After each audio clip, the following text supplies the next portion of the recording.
Hello, hi everyone, this is Shrija. Welcome to Real, where I talk all things skincare. So if you like skincare related content, then make sure that you're subscribed. Likewise, you can also follow me on Instagram, where I post more regularly. Now this video is not exactly about skincare, it's about hair care. I get a lot of requests from you guys wherein you want to know my personal hair care routine, where you want to know about shampoo recommendations, etc, etc. But in this video, my main focus is going to be on damaged hair and how to basically repair it. So yes, my genetics in hair growth is, touch wood, very good, and I'm blessed with long hair. But I'll tell you what, in high school I was actually sort of styling my hair every other day, and it led to like dry ends, brittle, like you split ends, like my hair growth was good, but I sort of felt that my hair was drying out a lot.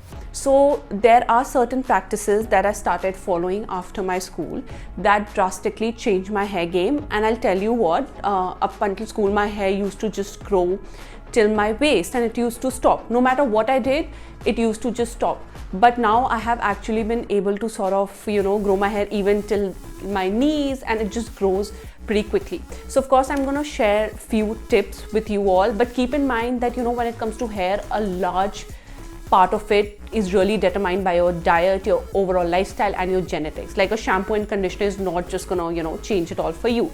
So yes, of course I'm gonna talk about some product recommendations, but you have to keep this in mind. And please don't expect any miracles from like any certain product. So starting with tip number 1, and that is to stay away from heat. I really cannot stress enough the importance of staying away from heat for your hair. Honestly, if you blow dry your hair every day, you're going to see textural changes, and that's what I saw with my hair personally. So, and staying away from heat has made my hair less frizzy, it's more shiny, it gets tangled very, like, honestly I don't know how, but my hair is not prone to tangle at all. And right now when I'm sitting with you, I have purposely not brushed my hair. So this is, I washed my hair this morning, and this is my hair. There's no brushing, nothing, just like proper shampoo. Of course I use like a mask, and you see, like, of course I know it's not perfect like right now. Of course when I brush it, it's gonna be like a bit better, but I just wanted to show you guys that without brushing also my hair texture is manageable. So that I have been able to achieve by staying away from heat. I don't use any hair dryers, I don't style my hair. Maybe once in 2 years if I have to like make like a hair bun or something for an event, but more or less I sort of try to stay away from heat completely. And I get it, like Dyson hair dryer is really popular and I might invest in one, but right now because I live in Delhi, it's not really needed. But of course I completely understand if you're living in like really cold climates, and for me Delhi winters was just like getting unbearable because my hair was just it wasn't drying out. So at that point of time I decided to invest in a hair dryer. But see, if you can, I understand Dyson hair dryer is very expensive.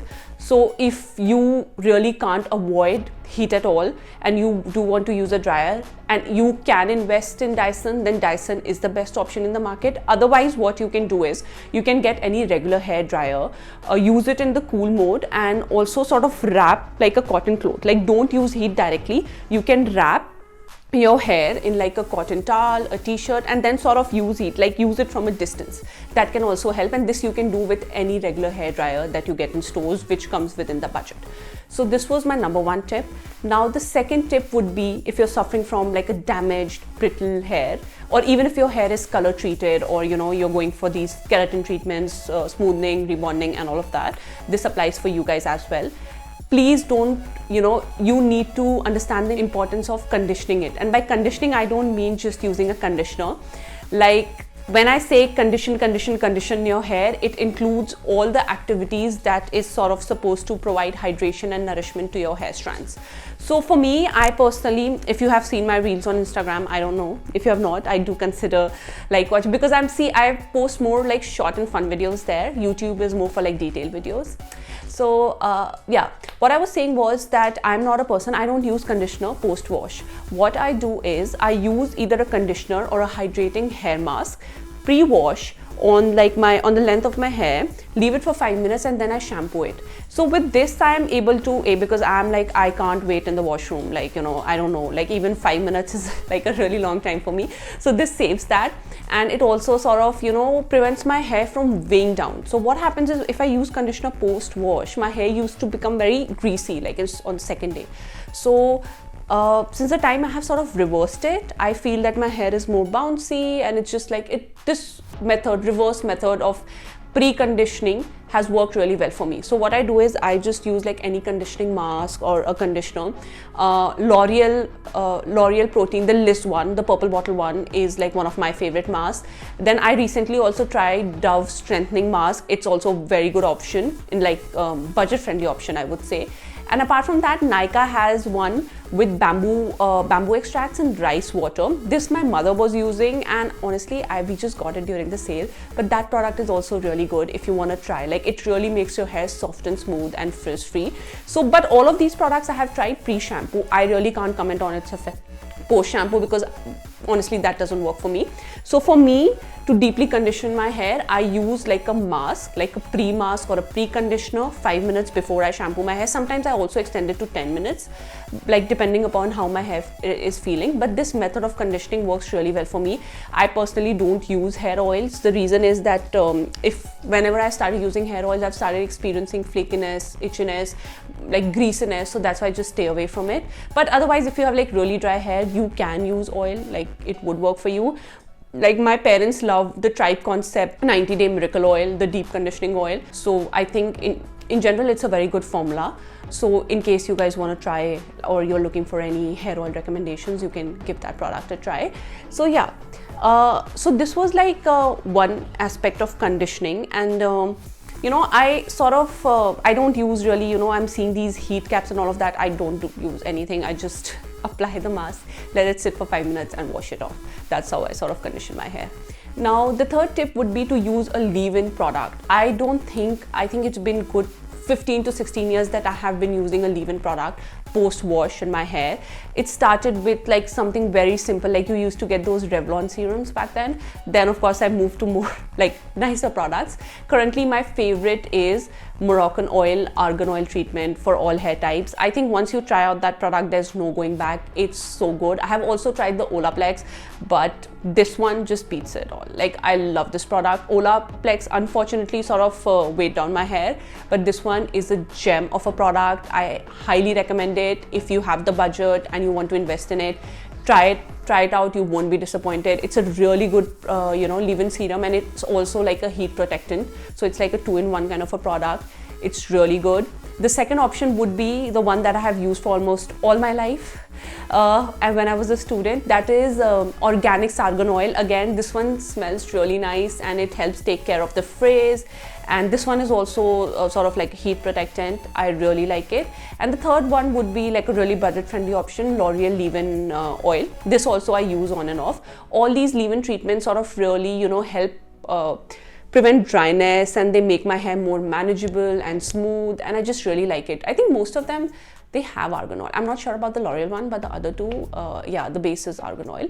But yeah, so for me, I think argan oil is one of the oils that works really well for me. And if you don't want to invest in these expensive serums, you can also get like pure argan oil, take few drops and just sort of apply it on damp hair. Don't use it on soaking wet hair. You can, what I personally like to use these treatments on towel dry hair. So I will sort of, you know, scrunch, and not exactly scrunch, but like keep the towel for like 5 minutes, and then just when I remove it, I just go ahead with the treatment. And this personally has worked really well for me. Now moving on to my fourth tip, and that would be sort of to avoid any tight hairstyle, ponytails and all of this. So what happens, you know, I had a habit of like pulling my hair like this, like I don't know for what reason, and you know, making like extremely high bun, like hairstyles, hair buns and all of that.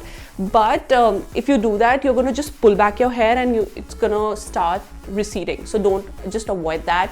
I usually sort of you know, do like a side parting or sometimes a middle parting and make like a nice loose bun with like a clutcher. Or if I'm making a ponytail, I make sure like I'm using like a loose scrunchie. I don't use like, you know, I don't make very tight hairstyles, and that just prevents breakage. And while sleeping, I do braid my hair to sort of minimize any unnecessary, you know, tangling of the hair, and to prevent breakage. So of course, like, hairstyle also matters a lot. If you keep braiding your hair too tightly, you're gonna start to experience receding hairline, so be careful. Which brings me to my last tip, actually not last, second last tip, wherein I want to talk about, like, you know, the importance of using silk pillowcases and silk scrunchies for your hair. So silk in general, as satin silk, I'm talking about satin silk here, in general is like an ingredient which sort of helps retain moisture. I have been sleeping on a silk pillowcase since like good 7 to 8 years now. It's been a long time. I wasn't regular with it earlier, but now I am, and I have seen so much improvement in frizz. So if you can invest in one, I highly recommend switching your cotton pillowcase to like silk one. It really helps maintain frizzy hair. No, it won't help with hair growth and all of that I feel is like more like marketing term, but definitely helps with the frizz, as it helps your hair to retain its own natural moisture. And silk scrunchies, again, they prevent breakage, unnecessarily, you know, tangling, and all of that happens with like those tight rubber band scrunchies, because it sort of pulls your hair. With silk scrunchies, that won't happen. So I highly recommend investing in one if you can. So that is it. And yeah, my last tip would be, so if you're suffering from damaged hair, using a hydrating shampoo, like a soothing shampoo, would really help. I personally love Herbal Essence Aloe and Bamboo Shampoo, Ashpa Botanics Hydrating Shampoo, and L'Oreal Total 5 Repair Shampoo. For the L'Oreal, I have not tried the one that is sold on Nykaa. I've ordered one from Care to Beauty that was really good, but I have, like, my friend told me that this one from Nykaa also is really good, so that's why I'm linking it. So again, you can try like hydrating, like a mix of hydrating shampoos, which will sort of help prevent the nourishment of your hair. And yeah, that is it. Okay, no, wait, I have one more point. So most of the time what happens is that, you know, when you have dry damaged hair, people only focus on their length. They don't focus on their scalp, but you need to also focus on your scalp. And that's why, you know, I'm very apprehensive of using a lot of oils, because if you have oily scalp, you're going to actually make it more prone to dandruff. And if you have dandruff and you put oil on your hair, you're actually gonna sort of, you know, increase your dandruff. So be extremely careful. So for my scalp, I use Himalaya Anti-Dandruff hair cream pre-shampoo. So on my length, I'll use like a hydrating mask, and on my scalp, I'll use that treatment, or it will be either Flossom's exfoliating treatment, either or. So these are the two exfoliating treatments that I use. And then I also use Dr. Ciracle's clarifying shampoo on like an on and off basis, like depending upon how my hair is feeling and how much of buildup there is. I will sort of use it once a week or once in 2 weeks. It's a really good all-in-one product. It won't strip your hair, and I really like it. So you know, you need to understand that to have like healthy hair growth, you also need to have a healthy scalp, and any build-up can sort of, you know, take you away from your goal. So I do recommend sort of clarifying your scalp once in a while, just to sort of maintain its health. And yeah, so yeah, finally I'm done with all the tips. That is all I have for you guys today. I will see you next time. Bye.